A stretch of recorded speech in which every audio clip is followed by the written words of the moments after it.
আবার আমন্ত্রণ 21 বিজনেসে, সঙ্গে আছে তাসমিয়া তারিন। দর্শক, দেশের ব্যবসা বাণিজ্য, অর্থনীতি ও শেয়ার বাজারের সর্বশেষ তথ্য গ্রাফিক্স পদ্ধতিতে পরিবেশন করছে 21 বিজনেস। দর্শক, এখন রয়েছে দেশের সার্বিক অর্থনৈতিক পরিস্থিতি নিয়ে বিশেষ আলোচনা। আর এই বিষয়ে কথা বলতে আজ আমাদের স্টুডিওতে এসেছেন ডেভোটেল ইউনিভার্সিটি শিক্ষক ও অর্থনৈতিক বিশ্লেষক সৈয়দ মিজানুর রহমান রাজু। আপনাকে স্বাগত 21 বিজনেসে। আপনাকে ধন্যবাদ। জি, প্রথমে আজকে আমরা অর্থনৈতিক পরিস্থিতি নিয়ে আলোচনা করতে চাই এবং এখনকার আলোচিত বিষয়, আমরা জানি যে বাংলাদেশ এআইআইবি এবং ব্রিক্স দুটো জায়গায় সদস্য হতে যাচ্ছে। তো এর ফলে আমরা বাংলাদেশিরা আসলে কি সুবিধা পেতে যাচ্ছি অর্থনৈতিক দিক দিয়ে? ধন্যবাদ আপনাকে। আসলে দেখুন, যে কোনো সদস্যপদ প্রাপ্তির ভেতর দিয়ে সুবিধা বা অসুবিধা কি হবে তার অনেকটাই কিন্তু নির্ভর করে যে সেখানে আমাদের নেগোসিয়েশন স্কিলস কতটা আছে। আমরা যে শুধু এখানে সদস্য হচ্ছি সেটাই নয়, আমরা কিন্তু ওয়ার্ল্ড ব্যাংকের শেয়ার হোল্ডার, আমরা কিন্তু ইন্টারন্যাশনাল মনিটারি ফান্ডের সাথে আছি, আমরা এশিয়ান ডেভেলপমেন্ট ব্যাংকের সাথেও আছি। এছাড়াও কিন্তু অনেক ধরনের কোলাবোরেশন আছে, যেমন মনে করুন সার্ক আছে। কিন্তু মতান্তরে তো দেখা যায় যে সার্ক থেকে আমরা কতটা পেলাম বা অন্য জায়গার যে কোলাবোরেটিভ এফোর্টগুলোর মধ্যে আছি কতটা পেলাম, সেটা নানা প্রশ্নের মধ্যেই পড়ে। তো সফলতা বা ব্যর্থতা কিন্তু অনেকটাই নির্ভর করে নেগোসিয়েশনের উপর। তো সেই দিক থেকে প্রথম ভাবেই যেটা বলা যায় যে যেহেতু ব্রিক্স হচ্ছে একটা গ্লোবাল অথরিটি হতে যাচ্ছে ফান্ডিং এর ক্ষেত্রে, তো সেই জায়গাটায় মেম্বারশিপ আমাদের যদি থাকে তাহলে শুধু ওয়ার্ল্ড ব্যাংক থেকেই টাকা নিতে হবে এমন নয়, আমাদের একটা অপশন ক্রিয়েট হলো। তো সেই অপশনটাকে আমরা কিভাবে ব্যবহার করব সেটা নির্ভর করে। আর অন্যদিকে এআইআইবি যেটা, সেটারও এক ধরনের বিকল্প আসলে এশিয়ান ডেভেলপমেন্ট ব্যাংকের, কারণ সেই জায়গাটাও নির্ভর করবে কিন্তু যে আমরা এই রিজিওনাল কোলাবোরেশনটাকে কিভাবে ইউটিলাইজ করব। কারণ এটি দেখা যায় প্রায় ক্ষেত্রেই যে লোন যখন আমরা কোনো জায়গা থেকে নেই বা নেয়ার যোগ্যতা অর্জন করি, স্বভাবতই মেম্বারশিপের ভেতর দিয়ে আসলে মূল ব্যাপারটা কি ঘটবে, যখনই আমরা ব্রিক্সের অথবা এআইআইবির মেম্বার হব সেই জায়গাটা থেকে তখন আমাদের সহজ শর্তে বা লোন পাওয়ার ক্ষেত্রে এক ধরনের প্রায়োরিটি পাবো। কিন্তু সেই যে লোনটা বা যে ফান্ডিংটা আমরা পেলাম সেটা কিভাবে ইউটিলাইজ হলো তার উপর কিন্তু সুবিধা অসুবিধা নির্ভর করে। কারণ এখনো কিন্তু আমরা এডিবি থেকে ওয়ার্ল্ড ব্যাংক থেকে যে লোনগুলো পাই সেগুলো নিয়ে নানা ধরনের কথাবার্তা আমরা শুনে থাকি এবং অনেক সময় বলেই যে আমরা আমাদের যে ইন্টারনাল ফান্ড ম্যানেজমেন্ট পলিসি সেই জায়গাটায় যদি সুশাসন না থাকে, সেই জায়গাটায় যদি দুর্নীতির ঊর্ধ্বে আমরা উঠতে না পারি, তাহলে সেই ফান্ডিং গুলো থেকে আমরা আমাদের সাধারণ মানুষের জন্য যে সুবিধা অর্জন করার কথা সেটা তো হচ্ছে না।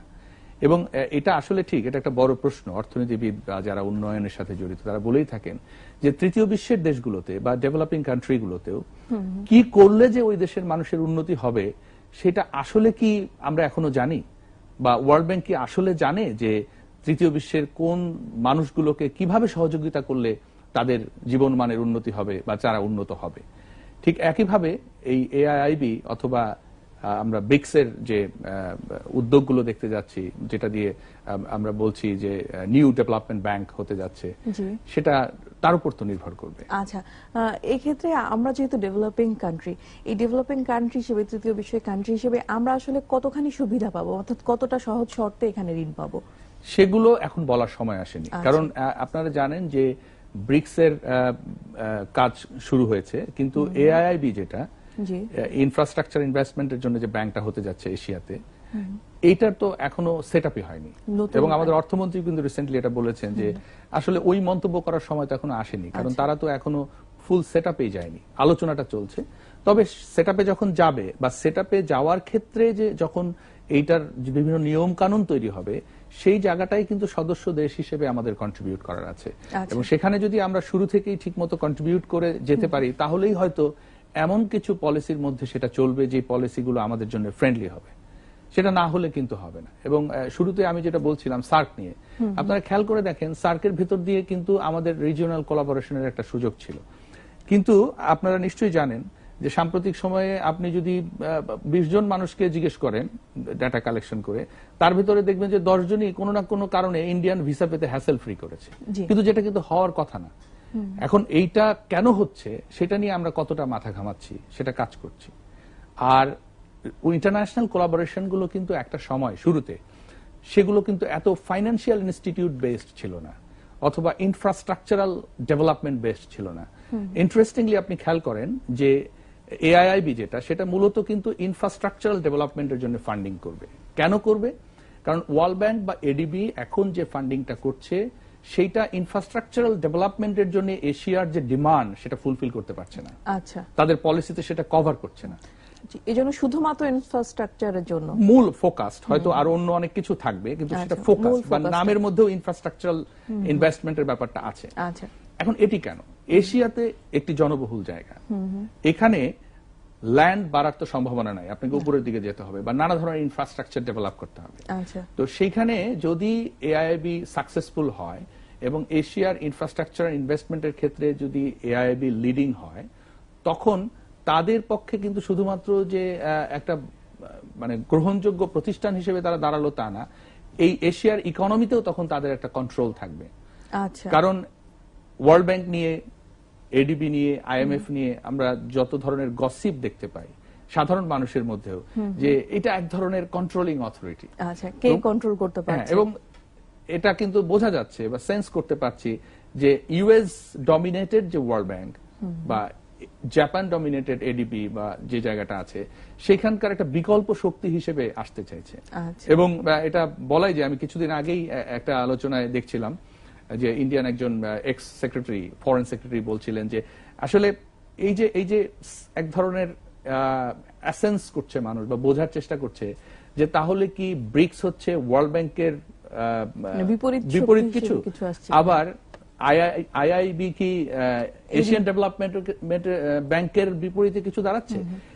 এইটার কিন্তু একটা জিও পলিটিক্যাল ইম্প্যাক্টও আসতে পারে। আচ্ছা, আমরা আসলে খুব গুরুত্বপূর্ণ একটা বিষয় নিয়ে আজকে আলোচনা করছি এবং আপনি বলছিলেন যে নতুন যে দুটো সদস্য হতে যাচ্ছে বাংলাদেশ, এআইআইবি এবং ব্রিক্স, তারা কি আসলে বিপরীত শক্তি হিসেবে দাঁড়াচ্ছে কিনা এডিবি এবং একাধারে ওয়ার্ল্ড ব্যাংকের?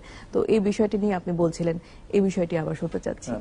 আসলে দেখুন, এটি যেহেতু এখনো পুরো মাত্রায় শুরু হয়নি, সেই ক্ষেত্রে নানা ধরনের আলোচনা কিন্তু থাকবেই, এবং এই নানা ধরনের আলোচনা থেকেই কিন্তু আমাদের আগামী দিন আমরা বুঝতে শিখব। যেমন ওয়ার্ল্ড ব্যাংক কিন্তু অলরেডি একটা জেস্চারও দিয়েছে যে ব্রিক্স এর ক্ষেত্রে যত ধরনের সহযোগিতা লাগে তারা করবে ওয়ার্ল্ড ব্যাংক থেকে। তো সেই দিক থেকে কনফ্লিক্ট হওয়ার যেমন সম্ভাবনা আছে, কিন্তু একদিক দিয়ে তো খুব পজিটিভ হতে পারে। এখানে আরেকটা জিনিস কিন্তু মনে রাখতে হবে, আমি জিও পলিটিক্স যে শব্দটা বলছিলাম, যে স্ট্র্যাটেজিক্যালি ব্রিক্স এর ক্ষেত্রে সাউথ আফ্রিকা বা আফ্রিকা আর ব্রাজিল যে জায়গাটাতে, অর্থাৎ সাউথ আমেরিকা এবং আফ্রিকা একটা জায়গায়, এবং ব্রিক্স এর জনসংখ্যা হচ্ছে ওয়ার্ল্ড পপুলেশনের 40%, আর টোটাল যে গ্লোবাল যে জিডিপি কাউন্ট হয় সেখানে প্রায় 20 থেকে 25% মতান্তরে এটা দেখা যায় জিডিপির অংশ হচ্ছে এই ব্রিক্স এর এই 5টা দেশের।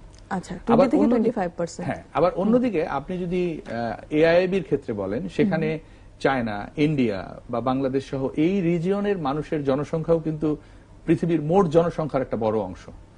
কাজেই এআইআইবি কিন্তু যদিও রিজিওনাল, কিন্তু সেটা কিন্তু জনসংখ্যার দিক থেকে বা জিডিপির দিক থেকে, যেহেতু এশিয়া কান্ট্রিগুলো এর সাথে আছে, জনসংখ্যাতে একটা অনেক বড় একটা ব্যাপার আছে। তো সেই জায়গাটা থেকে যদি কনফ্লিক্ট হওয়ার সম্ভাবনা যারা বলছেন, সেটা কিন্তু উড়িয়ে দেওয়া যায় না। এবং সুদূর ভবিষ্যতে যে জিও পলিটিক্স এর কথাটা যখন বলছি, যে সেখানে আমরা দেখেছি যে একদিকে ব্রিক্স এর ক্ষেত্রে কে আছে? Brazil, India, China, Russia, south Africa.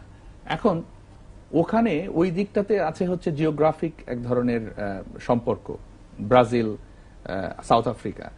আবার এদিকে রাশিয়ার কিন্তু একটা ইমোশনাল জায়গা আছে পৃথিবী কন্ট্রোলকে নিয়ে, কারণ রাশিয়া যখন ভেঙে গেল সেই সময়টার কথা যদি আমরা স্মরণ করতে পারি, আমরা দেখব যে পৃথিবীতে দুটো শক্তি ছিল, ইউনাইটেড স্টেটস, সোভিয়েত রাশিয়া। তো সেই ভেঙে যাওয়ার যে কষ্টটা, সেটা কিন্তু রাশিয়ার মধ্যে থেকে যাবে, কারণ মানুষগুলো তো রাতারাতি শেষ হয়ে যায়নি, আছে। তো সেই জায়গাটাতে আমরা ঠিক জানি না, কারণ প্রত্যেকটা উদ্যোগের পেছনে কিন্তু এজেন্ডা থাকে, অনেক হিডেন এজেন্ডাও থাকে।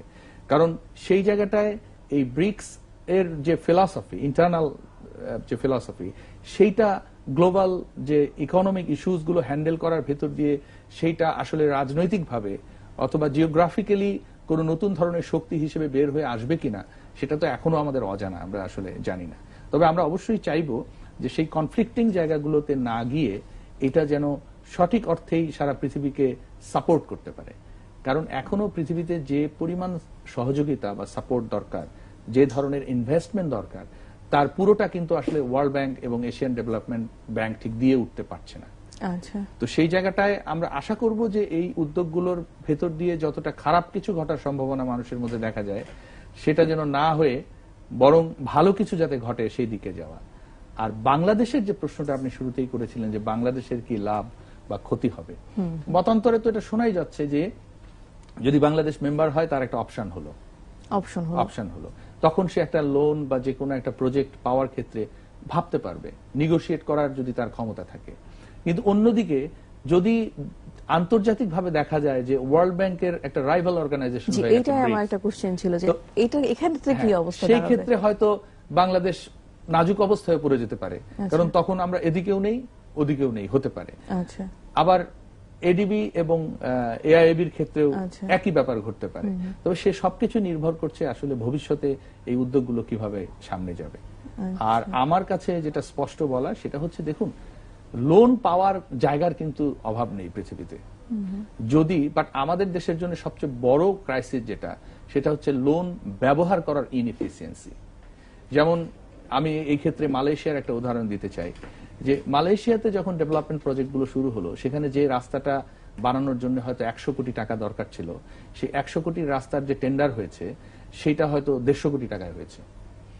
যদি সেখানে কোনো ধরনের টাকা পয়সা লেনদেনের বা করাপশনের ব্যাপার থেকেও থাকে, সেটা রাস্তাটা তৈরি করার জন্য যে ইনভেস্টমেন্ট সেটাকে কিন্তু ক্ষতিগ্রস্ত করেনি। ফলে 100 কোটি টাকার একটা রাস্তা 100 কোটি টাকা দিয়ে হয়েছে, এবং ওই রাস্তাটা যে 100 বছর বেঁচে থাকার কথা, টিকে থাকার কথা, সেটা টিকে আছে এবং টিকে থাকবে। অন্যদিকে আমাদের যেটা হয়েছে, ধরুন 100 কোটি টাকার রাস্তাটা কাজ পাওয়ার স্বার্থে কম পয়সায় বা যে কোনো ভাবেই কাজটা আমাকে পেতে হবে, সেটা পেতে গিয়ে ঠিকাদারদের মধ্যে যে অসুস্থ প্রতিযোগিতা, সেই কারণে হয়তো 100 কোটি টাকার রাস্তাটা আমি 80 কোটি টাকা দিয়ে নিয়েছি। কিন্তু 100 বছর বেঁচে থাকার গ্যারান্টিটা দিয়ে শুধু তাই না, এখন যখন আমি 80 কোটি টাকা দিয়ে নিয়েছি, আমার যদি এখানে করাপশনের স্কোপ থেকে থাকে, আমার যদি এখানে গভর্নেন্সের ক্রাইসিস থেকে থাকে, তাহলে সেই রাস্তাটা আসলে বানানোর ক্ষেত্রে আমি হয়তো 80 কোটি টাকা ব্যবহার করতে পারিনি, 40 কোটি টাকা ব্যবহার করেছি।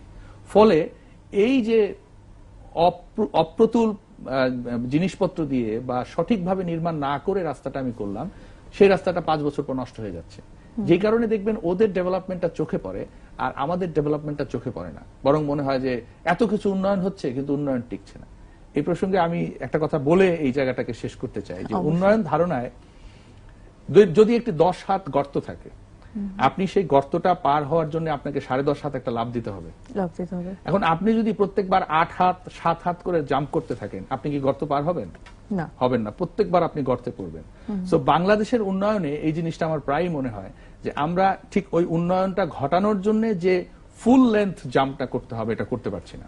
তো আমি আশা করি, ভালো একটা এক্সাম্পল ছিল আসলে, যে আমি আশা করি যে এই ধরনের কোলাবোরেশনের ভিতর দিয়ে বা সদস্যপদ প্রাপ্তির ভিতর দিয়ে বাংলাদেশে যারা নীতি নির্ধারণের সাথে জড়িত, তারা যেন এই বিষয়টা মাথায় রাখে যে আমার যে জিনিসটা বা যে সফলতাটা অর্জন করার জন্য যতটুকু স্ট্রেংথ দিতে হবে তার পুরোটা দিতে হবে।